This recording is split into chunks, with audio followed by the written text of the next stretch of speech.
మరి ఉదయకాల సమయం మండే, సోమవారం మరి ఒక మిషనరీతో మీ ముందుకు రావడానికి మరి నాకు ఇచ్చిన ఈ ధన్యతను బట్టి, ఈ సమయాన్ని బట్టి దేవునికే మహిమ గంత ప్రభావాలను చెల్లిస్తున్నాను. ఈరోజు మనం ఫాదర్ జేసిఎఫ్ హయ్యర్ గారి గురించి తెలుసుకుందాం. జాన్ క్రిస్టియన్ ఫ్రెడరిక్ హయ్యర్ గారి గురించి తెలుసుకుందామండి. ప్రార్థన చేసుకొని ముందుకు వెళ్ళిపోదాం. మమ్మల్ని ప్రేమిస్తున్న మా ప్రియ పరలోకపు తండ్రి, నీకు వందనాలు, స్తుతులు, స్తోత్రాలు నాయన. ఈ ఉదయకాల సమయంలో హయ్యర్ గారి గురించి మేము తెలుసుకోవడానికి ఆయత్తపడుచుండగా మమ్మల్ని తండ్రి మీ చేతులకు అప్పగించుకుంటున్నాం. ఈ సమయాన్ని మీ చేతులకు అప్పగించుకుంటున్నాం ప్రభువా. ముఖ్యంగా మరి జరుగుతున్న మీటింగ్ని కూడా తండ్రి ఆది నుంచి అంతవరకు మీరే నడిపించి మహిమ పొందుకొని ప్రార్థన చేస్తున్నాం. తండ్రి హయ్యర్ గారి జీవితాన్ని తరిచి చూస్తుండగా మమ్మల్ని మీరు తండ్రి ఆయతపరచమని ప్రార్థన చేస్తున్నాం. అయ్యా, వారి జీవితం నుంచి ఎన్నో విషయాలు మేము నేర్చుకొని ముందుకెళ్ళడానికి సహాయం చేయండి. అయ్యా, తద్వారా ప్రభా మేమందరము కూడా నీ రాజ్య వ్యాప్తిలో జతపని వారంగా ఎలాగా జీవించాలో, ఎలా పని చేయాలో తెలుసుకునే కృపను అనుగ్రహించమని ప్రార్థన చేస్తున్నాం. ప్రభా నీకు వందనాలు. హయ్యర్ గారు చేసిన పరిచర్ని మేము ముందు పెట్టుకొని ఇన్స్పిరేషన్గా ముందు కొనసాగడానికి సహాయం తెచ్చండి. ముఖ్యంగా మరి అవుట్ సైడ్ వరల్డ్ నుంచి మాకు నాలెడ్జ్ కాదు కానీ ప్రభావ నీ వాక్యం అనే వెలుగులో నుంచి మరి జ్ఞానం సంపాదించుకోవడానికి సహాయం దయచేయండి. మీ వాక్యం పట్ల, మీ యొక్క పని పట్ల మాలో ప్యాషన్ని, జీల్ని క్రియేట్ చేయమని మీరే మమ్మల్ని నడిపించి మీ నామానికి మహిమ తెచ్చుకోమని మరి ఇంటర్నెట్ని, కరెంట్ని మీ చేతులకు అప్పగించుకుంటూ అన్ని విషయాలు మాకు తోడుగా ఉండి నడిపించమని యేసుక్రీస్తు నామములో అడిగి వేడుకొచ్చున్నాను నా పరమ తండ్రి, ఆమెన్. మరి ఈ ఫాదర్ హయ్యర్ గారు ఎవరు అని చూస్తే, ఫస్ట్ లూథరన్ మిషనరీగా ఇండియాలో కాదండి, తెలుగు ప్రాంతంలో, తెలుగు రాష్ట్ర ప్రదేశాల్లో మాత్రమే చూస్తున్న విషయాలు మనం మాట్లాడుతున్నాం. తెలుగు రాష్ట్రాల్లో ఫస్ట్ లూథరన్ మిషనరీగా ఈయన్ని ఎంచుతారు. అమెరికన్ లూథరన్ మిషనరీ వాళ్ళ చేత, అమెరికన్ లూథరన్ మిషన్ వాళ్ళ చేత ఇక్కడికి ఫస్ట్ పంపించిన ఫారెన్ మిషనరీగా ఈయన్నే మనం మాట్లాడుకోవచ్చు. ఇక్కడికి వచ్చిన తర్వాత ఆంధ్ర ఇవాంజలికల్ లూథరన్ చర్చ్ని స్థాపించిన మొట్టమొదటి వ్యక్తి ఫాదర్ హయ్యర్ గారు. గుంటూరు మిషన్ని స్థాపించిన వ్యక్తి కూడా ఈయనే. అంత మాత్రమే కాదండి, పిట్స్బర్గ్లో లూథరన్ సంఘాన్ని స్థాపించిన మొట్టమొదటి పితామహుడుగా ఈయన్ని ఎంచుతారు. అంత మాత్రమే కాదు, ఈయన మరి ప్రీచ్ ఇలాగా మిషనరీగా కానీ లేకపోతే బోధకునిగా కానీ చెయ్యకముందు ఈయన చేసిన వృత్తులు ఏంటి అంటే టీచర్గా పనిచేశారు. ఈయన బాల్టిమోర్లో డాక్టర్గా చదువుకున్నారు. అంటే వైద్యం చేసే వైద్యుడిగా చదివారు. అలాగే బీవర్ హ్యాట్ అంటే తలకు పెట్టుకునే హ్యాట్స్ ఉంటాయి కదండి మగవాళ్ళు, లండన్ అటువైపు వాళ్ళు పెట్టుకునే హ్యాట్స్లో రకరకాలు ఉంటాయి. అందులో బీవర్ హ్యాట్స్ అని చాలా ఫేమస్ హ్యాట్స్. ఆ హ్యాట్స్ తయారు చేయడంలో ఇతను చాలా ఎక్స్పర్టీస్గా ఉన్నాడు. మిషనరీగా ఈయన బయలుదేరిన తర్వాత ఈయన టీచర్గా ఉన్న అనుభవం ద్వారా స్కూల్స్ని నిర్మించారు, చర్చెస్ని బిల్డ్ చేశారు. అంత మాత్రమే కాదు, కొన్ని హాస్పిటల్స్ కట్టడానికి కూడా ఆయన వంతు సహాయాన్ని ఆయన అందించారు. ఇంత పని చేసిన ఈయన గురించి లాస్ట్లో ఒక కొసమెరుపు చెప్పడానికి నేను ఇష్టపడతాను. ఈయన పేరు జాన్ క్రిస్టియన్ ఫ్రెడరిక్ హయ్యర్ గారు. ఈయన 1793 జూలై 10వ తారీఖున జర్మనీలో జన్మించారు. 1793 అనే సంవత్సరం చాలా క్రిస్టియన్ ఏమంటారు, మన మన క్రిస్టియన్స్కి చాలా గుర్తుండిపోయే సంవత్సరంగా మనం మాట్లాడుకోవచ్చు. ఎందుకు అంటే అదే సంవత్సరం నవంబర్ 11వ తారీఖున విలియం కేరీ గారు మొట్టమొదటిసారి భారతదేశంలో అడుగుపెట్టారు. అయితే కలకత్తా ప్రాంతంలో ఆయన అడుగుపెట్టారు. సో అదే సంవత్సరంలో ఫాదర్ హయ్యర్ గారు జన్మించారు. ఈయన తల్లిదండ్రులు మరి జాన్ హెన్రిచ్ గారు, అలాగే తల్లి పేరు ఫ్రెడరిక్ సోఫీ గారు. వీరు ఇద్దరు కూడా మరి మంచి భక్తి క్రమంలోను మంచి క్రమశిక్షణలో నేను పెంచుతారు. తండ్రి కూడా చాలా ఉన్నతమైన కుటుంబం నుంచే వాళ్ళు వచ్చారు, చాలా డబ్బు గల కుటుంబమే. వీళ్ళు వ్యాపారాలు ఉండేవి. వీళ్ళు చేసే వ్యాపారం ఏంటి అంటే మరి ఈరోజు ఊల్ అని మనం మాట్లాడతాం కదా, అలా అందులోంచి మంచి క్వాలిటీ ఆ, క్వాలిటీ ఊల్ని సప్లై చేసే బిజినెస్గా వీళ్ళకి ఉండేది. వాళ్ళ తండ్రి అదే వ్యాపారం చేసేవాళ్ళు. అయితే చాలా చిన్న వయసులోనే తన తల్లి తనకు ఒక విషయం నేర్పించింది. ఏంటంటే చిన్నవాడిగా ఉన్న హయ్యర్కి తన తల్లి ప్రపంచ పటాన్ని ఇచ్చి రోజు ఆ పటం మీద చేతులుంచి ప్రార్థన చేపించేది. అలా ప్రార్థన చేయడం ద్వారా చాలా చిన్న వయసులోనే మరి ప్రపంచం పట్ల అతనికి భారం కలగడం ప్రారంభమైంది. తల్లిదండ్రులు అయితే అలా మంచి తర్ఫీదునిస్తూ పెంచారు. చిన్న వయసులోనే ఇతనికి జర్మన్, ఫ్రెంచ్ భాషలు నేర్చుకోవడానికి ఆసక్తి కలిగి నేర్చుకుంటారు. 14 ఏళ్ల వయసు, అంటే 1807, 14 ఏళ్ల వయసులో ఇతన్ని మరి తన మేనమామ, అంటే తన తల్లిగారైన అన్న, అమెరికాలోని పెన్సిల్వేనియాలో ఉంటారు. అతని పేరు వ్యాగనర్. ఆయన ఆయన దగ్గరికి పంపించినప్పుడు అతను కూడా ఉన్ని వ్యాపారమే చేసేవాళ్ళు. ఆ ఆ వ్యాపారం చేసే చోట ఈయన ఆ వ్యాపారంలోని మెళకువలు మరియు ఆ ఇందాక చెప్పుకున్నాం కదండి, బీవర్ హ్యాట్స్ అని. సో ఆ హ్యాట్స్ తయారు చేయడం కూడా అక్కడే నేర్చుకుంటారు. పెన్సిల్వేనియాలోని ఫిలదెల్ఫియా అనే ప్రాంతంలో లూథరన్ చర్చ్లో ఇతను సంఘ సభ్యునిగా ఉంటూ అక్కడే మరి యూత్ బైబిల్ స్టడీలో చాలా ఆసక్తి కలిగి ఉండి రోజు బైబిల్ స్టడీకి వెళ్ళడం, అలాగే పాటలు పాడడం బాగా అలవాటు చేసుకున్నారు. అదే సియోన్ లూథరన్ చర్చ్, ఫిలదెల్ఫియాలోని సియోన్ లూథరన్ చర్చ్లోనే పాస్టర్ హెల్మత్ గారు అక్కడ అప్పటికి పాస్టర్గా ఉంటున్నారు. ఆయన దృష్టిని ఆకర్షించింది ఎవరు అంటే మన హయ్యర్ గారు. ఇతను చూస్తే చాలా మంచి యువకుడు, క్రమశిక్షణతో ఉండేవాడు. మరి దేవుని వాక్యం పట్ల చాలా ఆసక్తి కలిగి బైబిల్ స్టడీకి వచ్చి రావడం, క్వైర్లో పాటలు పాడడం, ఇదంతా చూసి మరి పాస్టర్ గారు చాలా ఇంప్రెస్ అయ్యి అతనికి మరి హీబ్రూ, లాటిన్ భాషలు కూడా నేర్పించారు. హెల్మెట్ దగ్గర మరి శిష్యరికం చేసిన తర్వాత అతను కొంతవరకు థియోలాజికల్ స్టడీస్, అంటే బైబిల్కి సంబంధించిన స్టడీస్ ఏవైతే ఉన్నాయో అవి కొంతవరకు అతని దగ్గర నేర్చుకొని అక్కడి నుంచి ఇంకా ఫర్దర్గా థియోలాజికల్ స్టడీస్ చేయడానికి జర్మనీలో ఉన్న హాల్ యూనివర్సిటీకి బయలుదేరతారు.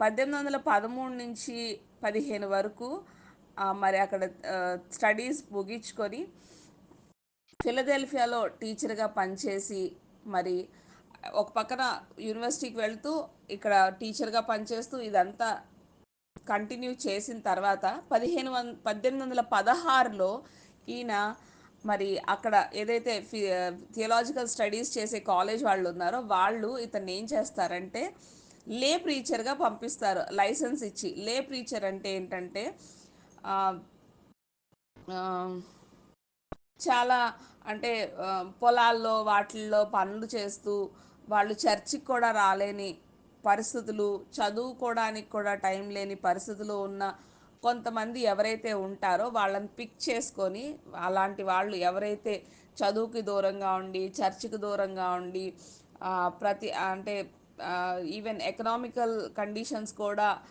దిగువ స్థాయిలో ఉన్న వాళ్ళకి మరి వాళ్ళ దగ్గరికి వీళ్ళే వెళ్ళి ప్రచారం చేయడానికి కొంతమందిని పంపించే దరిమిల ఈ హయ్యర్ గారిని లైసెన్స్ ఇచ్చి లే ప్రీచర్గా పంపిస్తారు. మరి 1817, 30 సంవత్సరాలు అయిన ఇతను అక్కడికి వెళ్ళిన తర్వాత ఒక సంవత్సరం పాటు మరి అక్కడ పని చేసిన తర్వాత, సో ఇద్దరు దంపతులు అక్కడ ఆల్రెడీ పరిచర్య చేస్తుంటారు. భర్త చనిపోయిన మేరీ గ్యాష్ అనే ఆవిడికి ఇద్దరు పిల్లలు ఉంటారు ఆల్రెడీ. ఆవిడ్ని చూసి ఆవిడ చేస్తున్న పరిచర్య పట్ల ఇతను ఆకర్షింపబడి మరి ప్రేమించి పెళ్లి చేసుకుంటారు. పెళ్లి చేసుకున్న తర్వాత 6 మంది సంతానం వీళ్ళిద్దరికీ కలుగుతుంది. కానీ అందులో ఇద్దరు మలేరియా వల్ల సంవత్సరం కాలానికి ఇద్దరు పిల్లలు చనిపోగా 4 పిల్లలు పెరిగి పెద్దవాళ్ళు అవుతారు.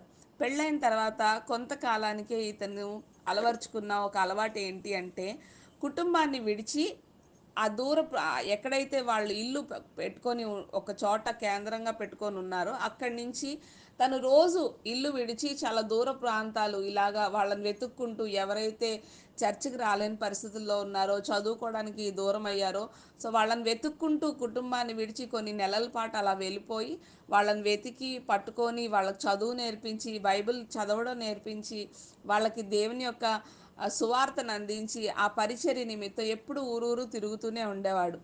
మరి భార్య అయితే చాలా చక్కగా అర్థం చేసుకొని సహకరించేది కూడా. అలాగే భార్య ఇతనికి ఒక విషయంలో మరి తోడ్పాటు ఇంకొక విషయంగా జరిగింది ఏంటంటే, ఇతనికి ఇంగ్లీష్ వచ్చు కానీ అంత ఫ్లూయెంట్‌గా వచ్చేది కాదు. ఎందుకంటే ఇతను నేర్చుకున్న భాషలు ఏంటంటే Hebrew, Latin, Greek, German, French భాషలు మాత్రం అప్పటికి వచ్చాయి. సో, ఇతనికి వచ్చిన ఇంగ్లీష్‌ని ఇంకా బాగా ఇంప్రూవ్ చేసుకోవడానికి తన భార్య ఎంతగానో సహాయపడింది. మరి ఇలా పరిచర్య చేసిన దరిమిల 1820లో ఇతనికి పాస్టర్‌గా ఆర్డినేషన్ చేస్తారు ఆ చర్చ్ వాళ్ళు. సో, 1822లో ఏం జరుగుతదంటే 20-20 వరకు వీళ్ళు ఒక సంఘంని స్థాపించి వీళ్ళు ఆహ్, మరి పరిచర్య చేస్తున్న తర్వాత 1822లో మొత్తం ఫ్యామిలీ అంతటికి ఒకేసారి విషజ్వరం వచ్చింది. మరి చాలామంది ఈ విష జ్వరాలతో అప్పటికే మొత్తం విష జ్వరాల చేత చాలామంది చనిపోతున్నప్పటికీ వీళ్ళ ఇంట్లో మాత్రం తన చిన్న కుమారుడు చనిపోతాడు విష జ్వరం చేత. 1830లో మరి అప్పటికి కూడా ఏమాత్రం కూడా ఏం మరి కృంగిపోకుండా ఆహ్, ఈవెన్ ఫాదర్ హయ్యర్ గారు కూడా చనిపోవాల్సిన కండిషన్‌కి వచ్చేస్తాడు. కానీ దేవుని కృప వలన తన కుటుంబం తిరిగి లేవగలిగిన పరిస్థితి. అలా పరిచర్య చేస్తున్న ధర్మిల 1830లో ఇతన్ని సండే స్కూల్ మిషనరీగా నియమిస్తారు. ఈ విషయంలో హయ్యర్ గారు చాలా సంతోషపడ్డారు అనే విషయాన్ని తన సొంత బయోగ్రఫీలో రాసుకోవడం కోసమెరుపు. మరి అప్పటి వరకు చాలా పరిచర్య చేశారు. మరి లే ప్రీచర్‌గా వెళ్ళిన చోట టీచర్‌గా వాళ్ళకి చదువు నేర్పించారు. బైబిల్‌కి సంబంధించిన సువార్తను అందించారు. ఎంతో పని చేశారు. మరి ఇదన్నీ ఆయనకి హ్యాపీనెస్ ఇచ్చిందా? ఇవ్వలేదా? అంటే ఇస్తుంది. కాదనట్లేదు. బట్ సండే స్కూల్ మిషనరీగా పనిచేయడం నాకు చాలా సంతోషం అనిపించింది అని రాసుకున్నారాయన తన పుస్తకంలో. 1839లో మేరీ హయ్యర్ గారు అంటే తన భార్య చనిపోతారు. చనిపోయే ముందు తను మాట్లాడిన కొన్ని మాటలు నేను రాత్రి చదువుతుంటే కంట్లో నీళ్లు తిరిగాయి. చనిపోయే ముందు పిల్లలందరినీ పిలిపించి తను లాస్ట్‌లో ఒక మాటలు చెప్తది. ఏంటంటే, "మీరు కూడా మీ నాన్నలాగా దేవుని పని చేయడానికి సిద్ధపడండి. అలాగే చేయాలి." నాన్నగారు ఎప్పుడు దేవుని పని కోసం ఒంటరిగా బ్రతకటమే నేర్చుకున్నారు. ఎప్పుడు కుటుంబానికి దూరంగానే ఉన్నారనే విషయాన్ని మీరు కోపంతో మనసులో పెట్టుకోవద్దు. నాన్నగారు వెళ్ళింది దేవుని పనికి. అలా ఒంటరిగా ఆయన కూడా బ్రతకడం చాలా కష్టమైనా గానీ ఒంటరిగా బ్రతకటం నేర్చుకున్నారు. దేవుని పిలుపు నాకు వినిపిస్తుంది. ఇప్పుడు నేను ఇంక ఇక్కడ ఉండను. నేను వెళ్ళిపోతున్నాను. నేను లేకుండా బ్రతకటం మీరు కూడా నేర్చుకోండి. నా కోసం, మీ నాన్న కోసం ప్రార్థన చేయండి. ఇప్పటికైతే నాకొక ముద్దు పెట్టి వెళ్ళి నిద్రపోండి అని చెప్పి వాళ్ళందరితో చెప్పి వెళ్ళి పడుకుంటది. వాళ్ళందరూ వెళ్ళి పడుకుంటారు. నాకు ఈ మాట చదివినప్పుడు మరి ఒక మాట గుర్తొచ్చిద్ది.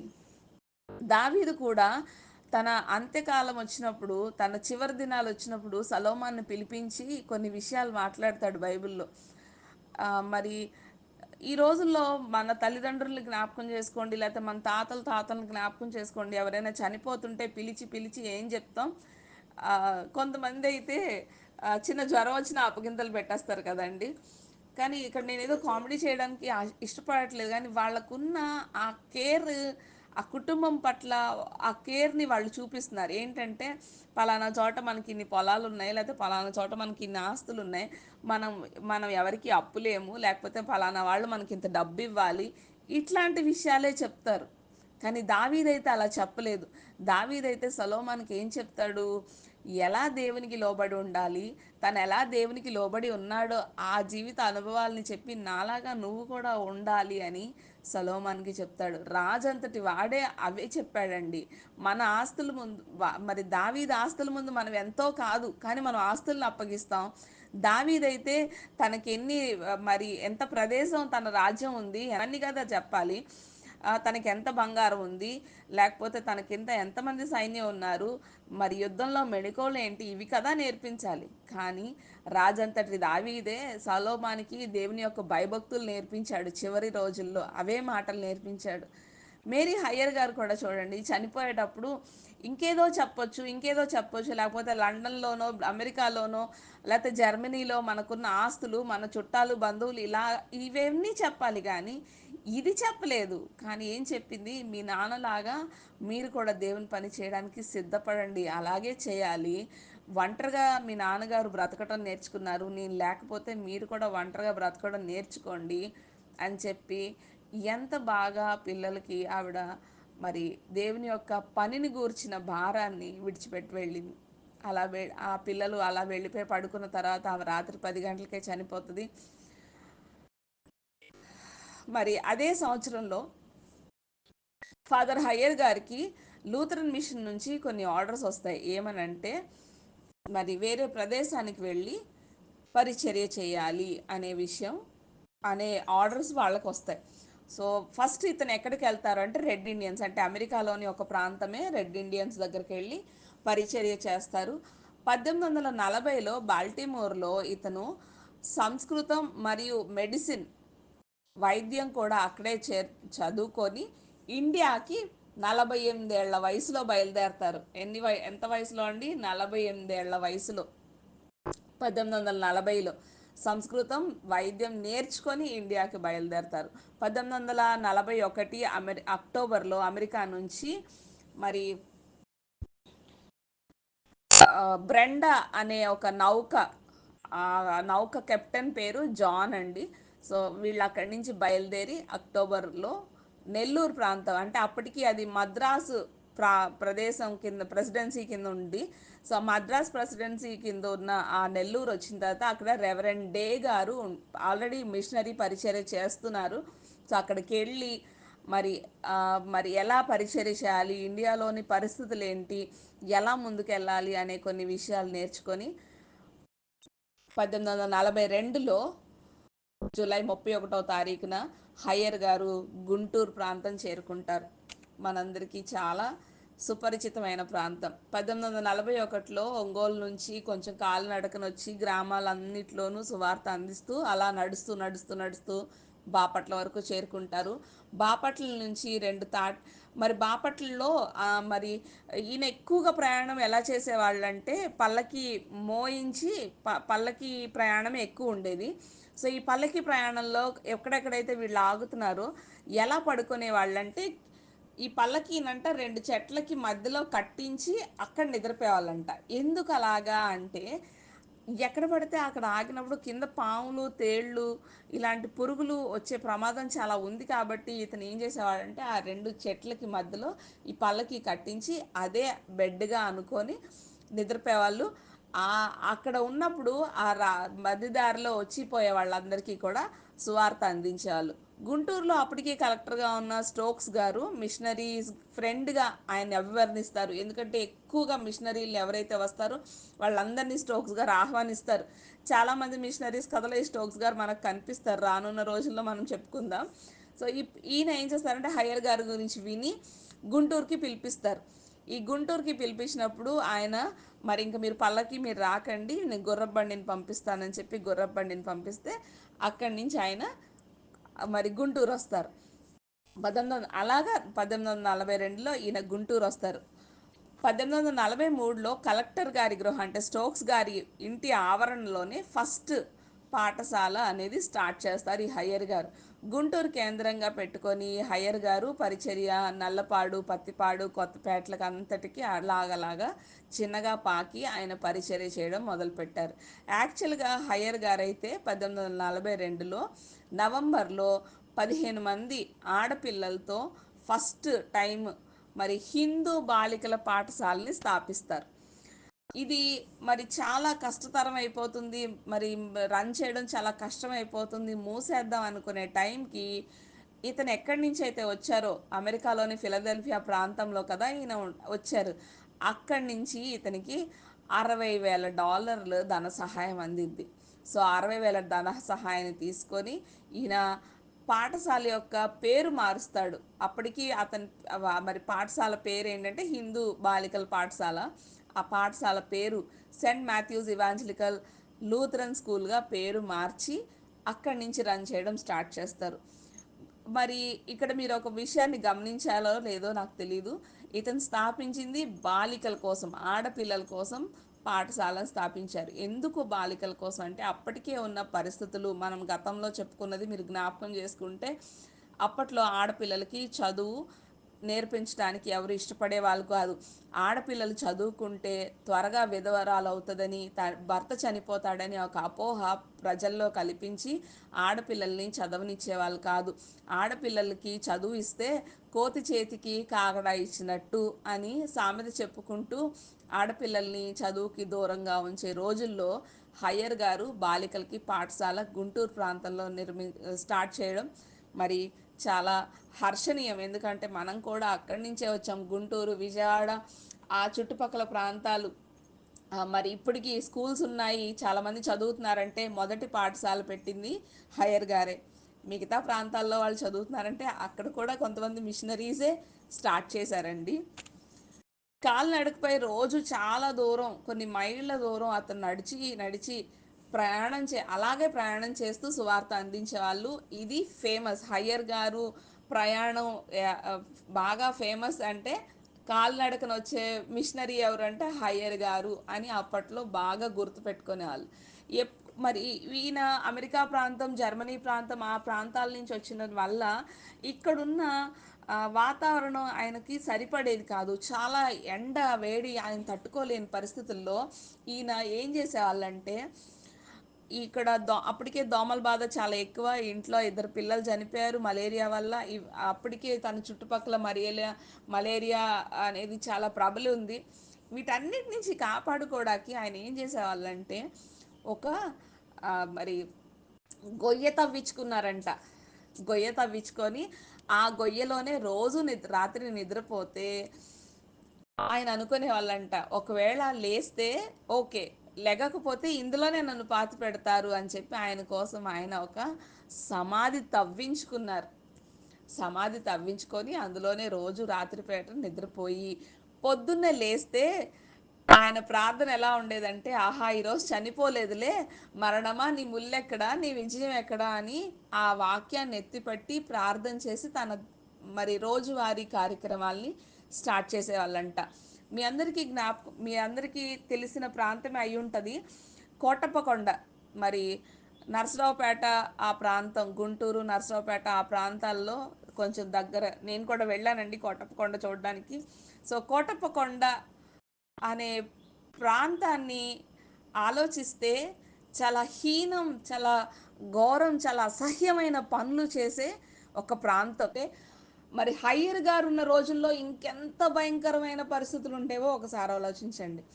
ఇప్పటికీ కూడా అక్కడికి భక్తులు చాలా వేల మంది అక్కడికి వేరలు కాదు, ఇప్పుడైతే లక్షలే వస్తున్నారు. అప్పటి రోజుల్లో అయితే హయ్యర్ గారి రోజుల్లో 40,000 మంది భక్తులు వచ్చేవాళ్ళంట.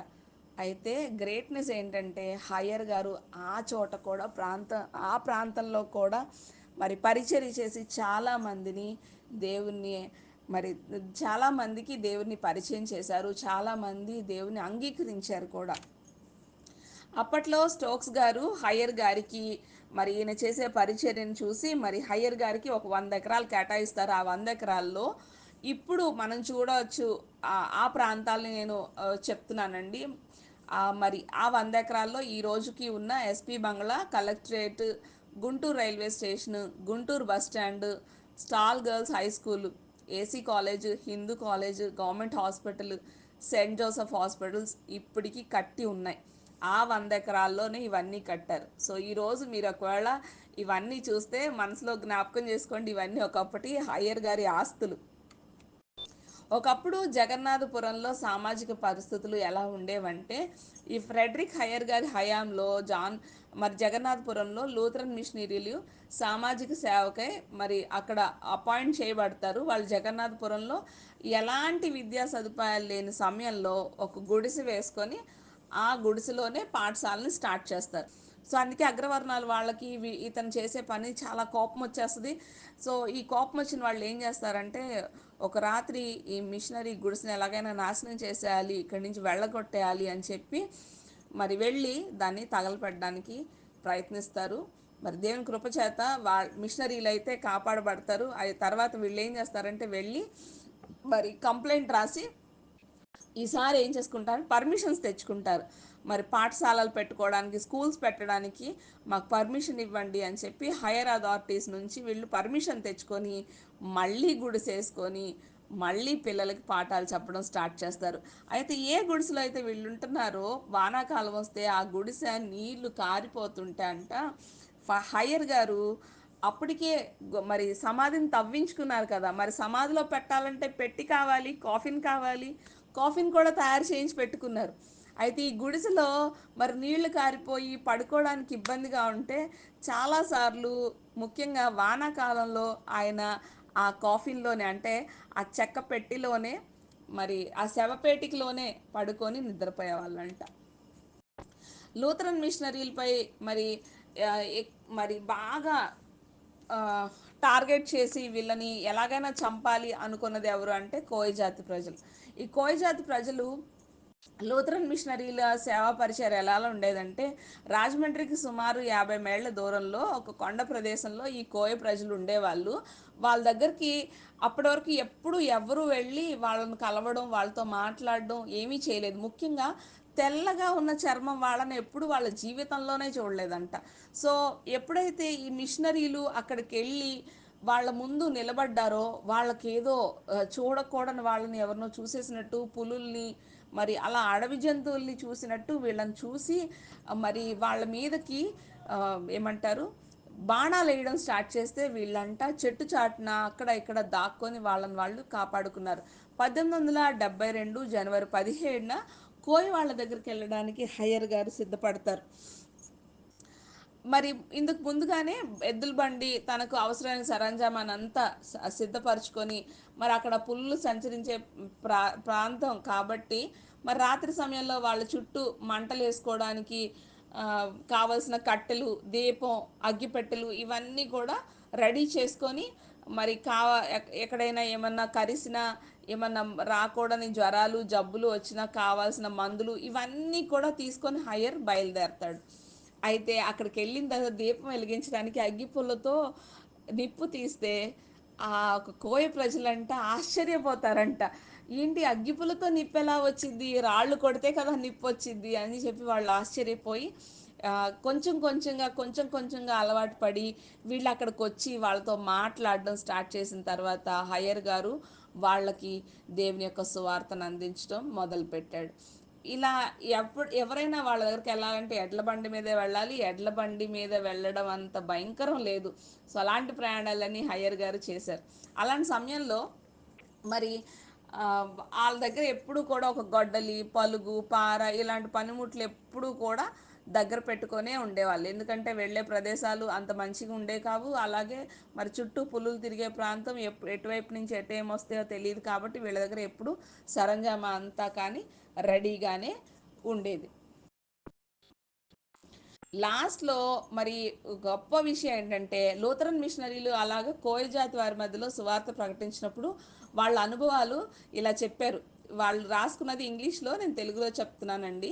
మమ్మల్ని ప్రజలు చూసి జంతువులను చూసినట్లు చూశారు. సత్యం ఏంటంటే, చెప్పడానికి ఇంతవరకు మా దగ్గరికి ఎవరూ రాలేదు. ఇప్పుడు మేము నిజమైన సజీవుడైన దేవుణ్ణి మీ ద్వారా మేము తెలుసుకున్నాం. ఇక నుంచి ఆయన్నే మేము ఆరాధిస్తాం. ఇకపై మేము మా రాతి బొమ్మల్ని పూజించము అని మిషనరీలతో స్వయంగా వాళ్ళు చెప్పారు. మిషనరీలు తమ ప్రాణాలని పణంగా పెట్టి దేశం కోసం, ధర్మం కోసం పనిచేశారు. ఈరోజు చాలామంది దేశం కోసం, ధర్మం కోసం మేము పనిచేస్తున్నాం అంటున్నారు కదా. చేస్తే ఇలాంటి పని చేయాలి. ఎవరి దగ్గరికి అయితే వెళ్ళాలో అక్కడికే వెళ్ళాలి. మరి ఇంకా మాకు అన్నీ తెలుసు, అన్ని వసతులు ఉన్నాయి అనే చోట ఉండడానికి కాదు, లేకపోతే మేము మాత్రమే అనుకునే వాళ్ళ దగ్గర కాదు. ఎవరి దగ్గరకైతే సదుపాయాలు లేవో, ఎవరికైతే కనీస చదువు, కనీస బేసిక్ ఫెసిలిటీస్ లేవో అక్కడికి వెళ్ళడానికి ఇష్టపడాలి. అలా ఉండే వాళ్ళే నిజంగా దేశం కోసం, ధర్మం కోసం పనిచేసిన వాళ్ళు అవుతారు. అయితే కొసమెరుపు ఏంటంటే, ఈయన చనిపోయే నాటికి మరి హయ్యర్ గారు ఒక విల్లు రాస్తారు తన తర్వాత పిల్లలకి. అంటే ఇక్కడ ఇక్కడ ఆస్తుల గురించి కాదండి, ఇక్కడ ఆస్తులు అయితే ఇక్కడే ఉన్నాయి, గవర్నమెంట్ హ్యాండ్ ఓవర్ చేసుకుంది.